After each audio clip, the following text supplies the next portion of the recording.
bagaimana praktik-praktik curang, praktik-praktik jahat yang ada di Pertamina selama ini sebenarnya sudah mulai ingin dituntaskan oleh Ahok. Tapi karena posisi Ahok hanya sebatas komut, sebatas komisaris utama, tidak bisa berbuat banyak. Ahok ini kalau mau jujur sebenarnya mesti dijadikan sebagai guidance untuk mencari petunjuk dan bukti-bukti lanjutan. Apakah ada pihak-pihak lain yang selama ini tidak tersentuh dengan persoalan hukum bisa dituntaskan? Bukan misalnya selalu menjadikan Ahok sebagai sasaran politik. Bahwa Ahok tidak punya kapasitas untuk bicara ini, ya itu tidak bisa dibantah. Karena sampai hari ini Ahok bukan siapa-siapa di Pertamina. Bismillahirrahmanirrahim. Assalamualaikum warahmatullahi wabarakatuh. Nyatanya setelah Kejaksaan Agung mengumumkan sejumlah tersangka, termasuk juga kerugian negara yang mencapai 193 triliun. Nyatanya kekisruhan yang terkait dengan mega korupsi yang ada di Pertamina itu selesai. Saling tuding antar pihak, sebenarnya siapa yang dinilai paling bertanggung jawab? Saling tuding antar pihak, sebenarnya siapa yang dinilai harus mendapatkan apresiasi dalam ungkapan ini terus terjadi hingga saat ini.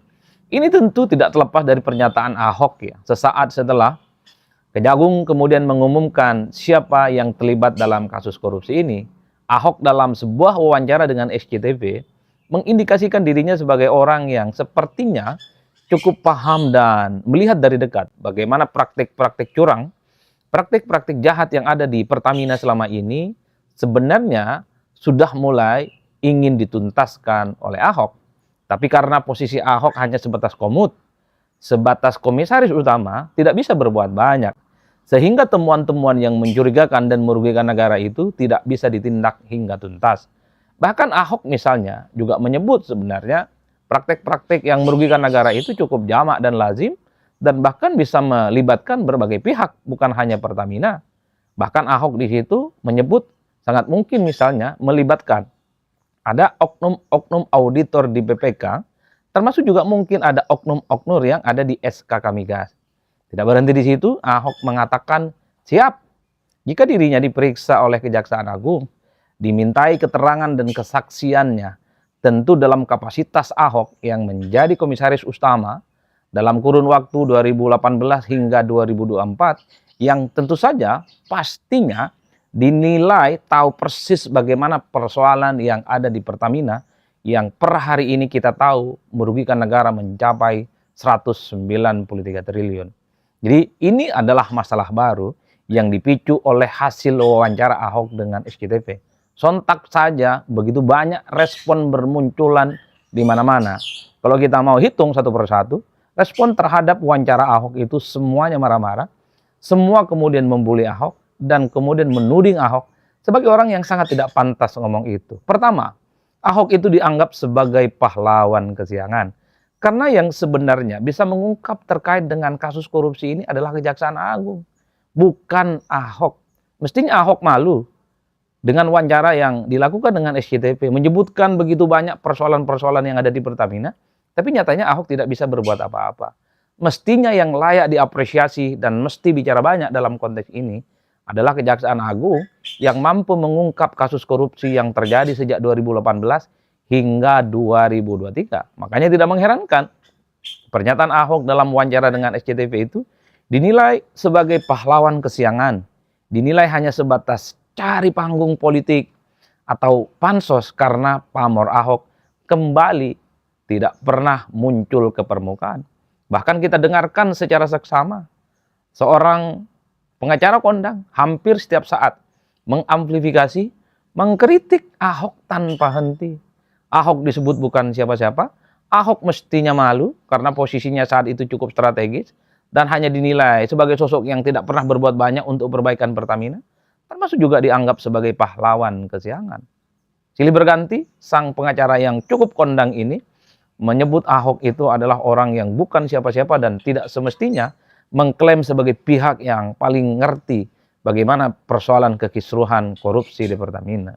Tidak berhenti di situ, kita melihat partai-partai penguasa, oknum-oknum yang kemudian menganggap bagaimana siapa yang harus dinilai bertanggung jawab, ya tentu adalah salah satunya Ahok. Jadi ini yang saya sebut sebagai babak baru dalam konteks bagaimana pernyataan Ahok ini menjadi bulan-bulanan. Kalau saya menyebutnya, Ahok itu seakan-akan dikeroyok. Ahok itu seakan-akan dia sendirian tampil ke publik digebuk kanan kiri, baik di media sosial ataupun di media-media mainstream, karena dinilai Ahok ini sebagai orang yang bukan hanya sebatas orang yang sebenarnya tidak tahu apa-apa, di luar konteks, dan Ahok tidak punya kemampuan apapun untuk mengungkap yang ada di Pertamina. Jadi terlepas dari perdebatan-perdebatan itu, bagi saya bukan konteksnya lagi bicara tentang apakah pernyataan Ahok itu benar ataupun salah, ataukah pihak-pihak yang mengkritik Ahok sebagai pahlawan kesiangan itu tidak relevan dan tidak penting. Per hari ini sebenarnya, bagaimana persoalan kasus Pertamina ini bisa diinvestigasi menjadi lebih besar. Apakah betul pernyataan Ahok bahwa sebenarnya persoalan kasus korupsi ini tentu saja tidak mungkin hanya dilakukan oleh pihak Pertamina. Ada pihak-pihak yang lain yang mestinya didalami yang terkait dengan kerugian negara yang mencapai 193 triliun. Apa betul ada oknum-oknum di instansi pemerintahan yang ikut terlibat menikmati bagaimana uang haram negara ini kemudian dikorupsi secara kolektif? Jadi pernyataan Ahok ini kalau mau jujur sebenarnya mesti dijadikan sebagai guidance untuk mencari petunjuk dan bukti-bukti lanjutan. Apakah ada pihak-pihak lain yang selama ini tidak tersentuh dengan persoalan hukum bisa dituntaskan?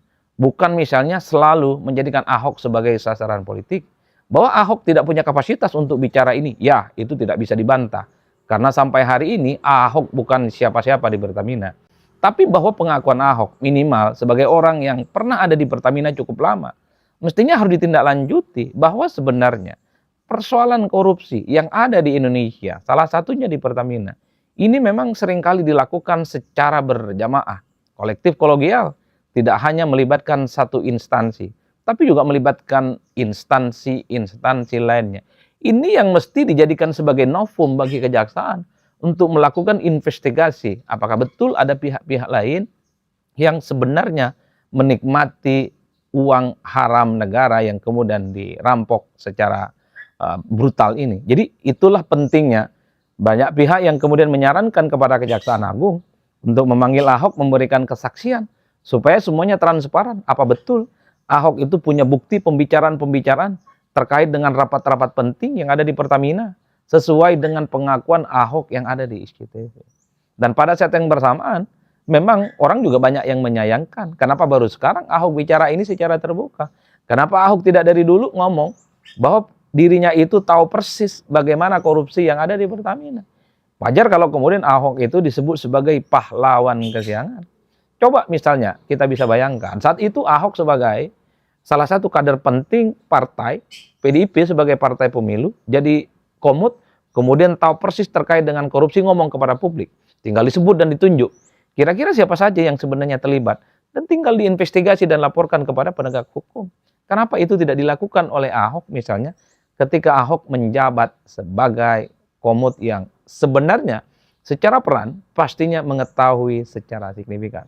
Oleh karena itu, daripada misalnya membuat Ahok ini sendirian dibully dan babak belur di media sosial, termasuk juga perdebatan-perdebatan di media mainstream, bagi saya secara substansi adalah bagaimana secara penting menjadikan apa yang disampaikan oleh Ahok itu sebagai petunjuk untuk melakukan temuan-temuan yang signifikan.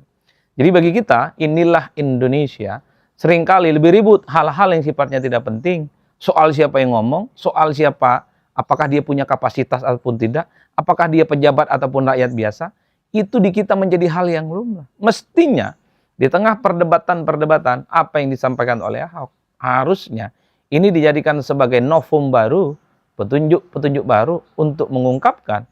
Mungkin ada pihak-pihak yang lain yang selama ini misalnya tidak pernah diungkap, tidak pernah tersentuh dengan persoalan hukum, dengan adanya petunjuk Ahok, itu bisa diungkap setuntas-tuntasnya. Bagi saya, sudah tidak relevan lagi untuk mencari kambing hitam siapa yang salah terkait dengan mega korupsi 193 triliun. Kita per hari ini sudah menyaksikan sejumlah orang ditetapkan sebagai tersangka. Tinggal dilalami, kira-kira sebenarnya pihak siapa saja yang terlibat dalam kasus besar ini. Termasuk yang kedua, sudah tak relevan lagi. Mengklaim dirinya paling hebat, mengklaim dirinya itu paling benar, mengklaim dirinya itu paling tahu dan paling berjasa terkait dengan bagaimana pengungkapan kasus korupsi yang ada di Pertamina. sudah tidak relevan dan sudah tidak ada yang penting. Yang paling penting adalah bagaimana persoalan kasus korupsi semacam ini tidak lagi terulang dan pelaku-pelaku utamanya itu bisa diungkap hingga setuntas-tuntasnya. Itu yang paling penting. Jadi ketimbang misalnya selalu berkelahi untuk sesuatu yang tidak penting, selalu saling tuding untuk sesuatu yang tidak penting terkait dengan pengungkapan korupsi. Yang paling penting adalah bagaimana semua elemen bangsa, baik yang mendukung Ahok ataupun yang suka membuli Ahok, ayo ramai-ramai sampaikan bagaimana dukungan politiknya kepada Kejaksaan Agung, supaya bukti-bukti baru, supaya pihak-pihak baru juga dilakukan pemeriksaan. Sehingga persoalan korupsi yang per hari ini kita saksikan di semua bidang, salah satunya di Pertamina, itu bisa diungkapkan setuntas-tuntasnya. Oleh karena itu, kalau kita mau simpulkan sebenarnya, memang dalam konteks bagaimana pernyataan Ahok yang dinilai dirinya tahu terkait dengan persoalan yang ada di Pertamina, itu Ahok digebuk secara ramai-ramai. Di X, di Twitter, Ahok babak belur. Banyak sekali amplifikasi video yang menuding Ahok sebatas pansos, Ahok sebagai orang yang mencari popularitas, Ahok hanya dituduh sebagai pahlawan kesiangan, dan Ahok kenapa tidak dari dulu ngomong ini dan seterusnya dan seterusnya. Harus diakui Ahok babak belur. Tapi di atas segala-galanya, bahwa Ahok bukan lagi sebagai komut, Ahok hanya sebatas rakyat biasa, Ahok hanya memberikan kesaksian bahwa dirinya tahu banyak terkait dengan kasus yang ada di Pertamina. Ini yang secara substansi mesti ditelusuri secara signifikan. Karena publik sebenarnya ingin melihat bagaimana persoalan kasus korupsi di Indonesia itu klimaks. Yang diungkap itu bukan hanya orang-orang itu saja yang dinilai tak seberapa kewenangannya. Termasuk kasus korupsi ataupun potensi kerugian negara dalam kasus pagar laut yang ada di Kabupaten Tangerang. Itu kan juga aneh. Bagaimana mungkin pagar laut yang ada di Kabupaten Tangerang membuat seluruh negara kita itu heboh, sampai presiden pun harus turun tangan, semua instansi harus turun tangan. Tapi nyatanya yang menjadi tersangka hanya sebatas kepala desa. Itu kan nggak masuk akal. Inilah yang saya kira untuk memulihkan kepercayaan publik terkait dengan pengungkapan dan penindakan korupsi. Maka aktor-aktor selain aktor yang ada di Pertamina itu harus ditelusuri dan diinvestigasi secara tuntas.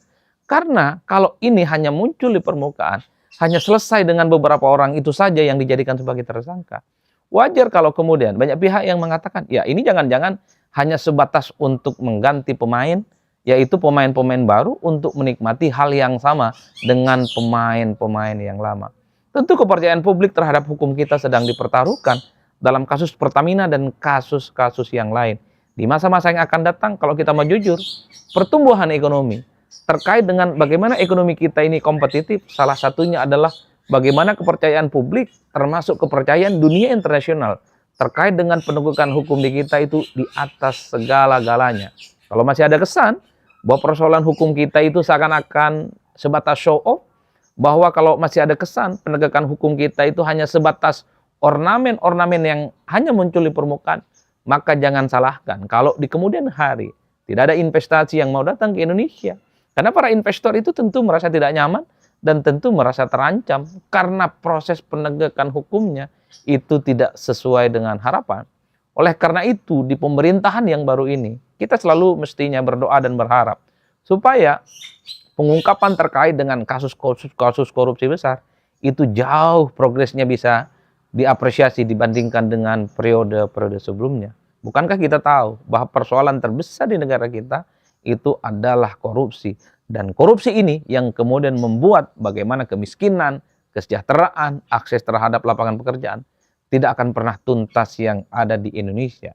Jadi kalau mau kita simpulkan supaya bagaimana rakyat kita sejahtera, ekonomi kita tumbuh, dan negara kita ini punya uang, kemudian tumbuh bagaimana distribusi ekonomi yang merata di berbagai tempat, kuncinya adalah secara serius membasmi bagaimana para pelaku koruptor itu tidak boleh lagi berkeliaran dan merajalela yang ada di Indonesia. Saya kira di situ. Salam politik syai'un syai'un. Pastinya mantap, semantap-mantapnya.